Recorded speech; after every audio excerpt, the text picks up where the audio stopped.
అర్ధమూరు బ్రహ్మోత్సవాల్లో 5వ రోజు ఆదివారం ఉదయం 7 గంటలకు సుదర్శన నారసింహ హోమం జరిగింది.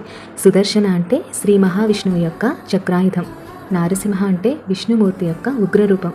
ఈ రెండిటి శక్తులను ఆవాహన చేసే శక్తివంతమైన అగ్నియజ్ఞాన్నే సుదర్శన నారసింహ హోమం అంటాము. 8 గంటల నుండి స్వామివారికి లక్ష తులసి పూజలు, లక్ష పుష్పార్చన, అమ్మవారికి కుంకుమార్చన జరిగాయి.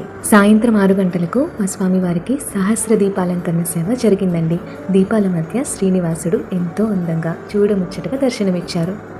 ఆ తర్వాత శ్రీకృష్ణమయూరి కోలాట బృందం వారిచే స్వరార్చన, ఎంతో అందమైన కోలాట ప్రదర్శన జరిగాయి. మేము చేసిన కోలాట ప్రదర్శన అంతా కూడా లాంగ్ వీడియోస్లో పోస్ట్ చేస్తాను, ఎవరు మిస్ అవ్వకండి. ఇంకో విషయం చెప్పనా మీకు, కోలాటం చేసి మేము చూసి భక్తులు అంతా అలసిపోయి చైర్లో కూర్చున్నామో లేదో, ఈలోపు అందంగా పల్లకిలో ముస్తాబయి మా స్వామివారు అమ్మవార్లతో సహా మా అందరి మధ్యలోకి వచ్చేశారు. స్వామివారిని చూసిన ఆనందంలో మేమంతా కళ్ళు మూసుకొని తెరిచేలోపు స్వామి ఆభరణాలు కనిపించట్లేదు అంటూ గోల వినిపించింది. అయ్యో, ఆభరణాలా ఎక్కడున్నాయని అందరూ వెతికేలోపు 3 వచ్చారండి. అచ్చం దొంగల్లాగా ఉన్నారు.